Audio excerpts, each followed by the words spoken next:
When I was in high school, I was a consummate underachiever. I hated school.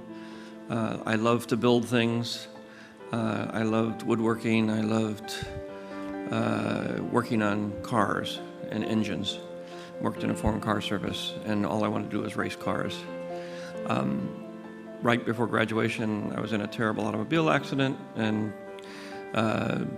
was almost killed, and as a result of that, sort of sat in a hospital for a long time thinking about my place in the world, and decided that I would give education another try, and took my very bad grades to a junior college and discovered social science, the humanities, became very infatuated with anthropology and psychology, and suddenly found something that I really loved, and did very well.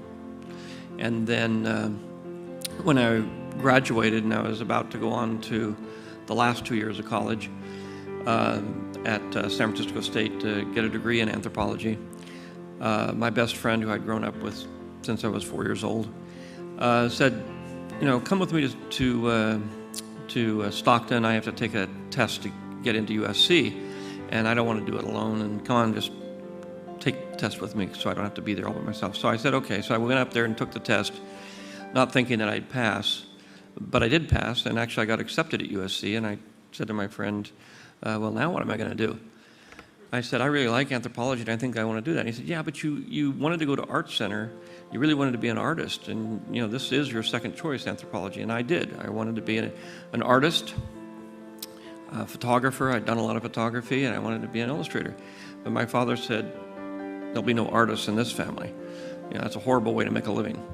And if you want to go and be an artist, then you're going to have to pay for it. And it wasn't actually a school of cinematography. It was actually a school of cinema where you learn to make movies. And I said, this is insane. You go to a university and you can learn how to make movies? I never heard of such a silly thing. I didn't know anything about movies. And growing up in a very small town with one movie theater, I hadn't seen a lot of movies. And we didn't get a television until I was 10.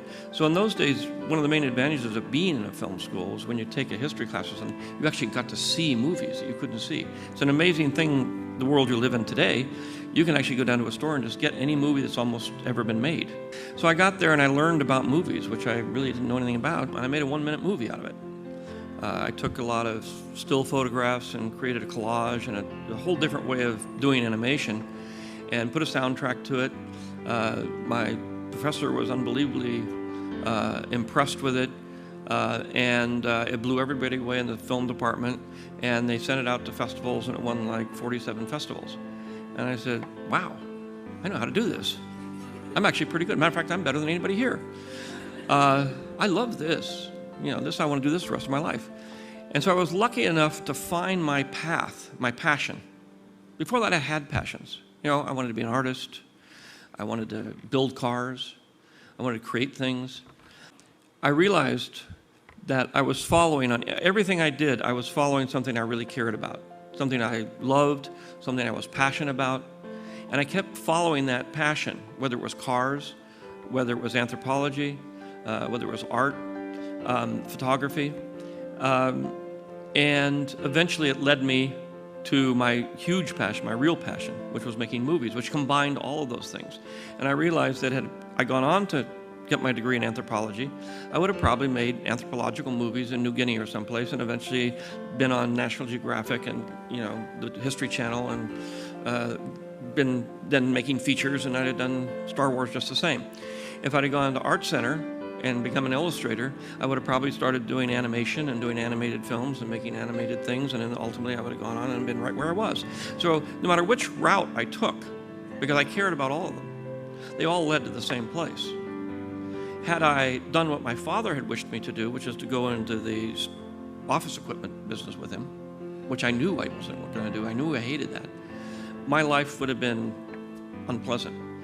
And so I think it's very important not to do what your peers think you should do, not do what your parents think you should do, or your teachers, but to do what you inside, or even your culture thinks, but do what's inside you. When I went to film school, everybody said, well, you're nuts. What are you going to film school for? You know, nobody from a film school had ever gotten a job in the film business. Just had never happened. So you were just doomed to be a ticket taker at Disneyland. So there was like, why would you do that? You know, why don't you take a major that you can actually get a job at? Why do them? But once I fell in love with it, there was no going back, even though I had absolutely no chance of making it in the film business. And I did the same thing when I graduated. I moved back to San Francisco. And they said, well, you can't make movies in San Francisco. You're crazy. I said, but I don't want to be in Hollywood. I don't want to do that. I don't like those kind of movies. I want to do different kind of movies. And they said, well, you'll fail. It'll just never happen. And we managed to make it work in San Francisco. So that's the long story of how I got here. Another short story of one thing I discovered along the way is that several speakers have talked about happiness, and I've discovered along the way that happiness, you live in two worlds here. Happiness is pleasure, and happiness is joy. You know, it can be either one. You add them up and it sort of falls under the uber category of happiness. Pleasure is short-lived. It lasts an hour, lasts a minute, lasts a month. And it peaks and then goes down. It peaks very high. But the next time you want to get that same peak, you have to do it twice as much. You know, it's like drugs. You know, you have to keep doing it because it insulates itself. No matter what it is, whether you're shopping, whether you're, you know, engaged in any other kind of pleasure, that all has the same quality about it.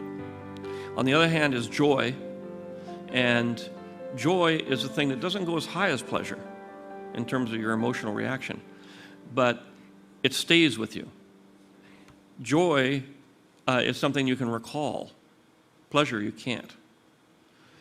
So the secret is that even though it's not as intense as the pleasure, the joy will last you a lot longer. And people who get the pleasure, they keep saying, well, if I can just get richer and get more cars, you know, you'll never relive the moment you got your first car. That's it. That's the highest peak. Yes, you can get 3 Ferraris and a new Gulfstream jet, and maybe you'll get close. But you have to keep going. And eventually you run out. I mean, you just can't do it.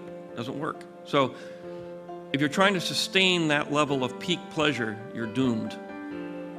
It's a very American idea, but joy lasts forever. Pleasure is purely self-centered. It's all about your pleasure. It's about you. It's a selfish, self-centered emotion that's created by a self-centered motive of greed. Joy is compassion. Joy is giving yourself to somebody else or something else. And it's a kind of thing that is, in its subtlety and lowness, much more powerful than pleasure. If you get hung up on pleasure, you're doomed. If you pursue joy, you will find everlasting happiness.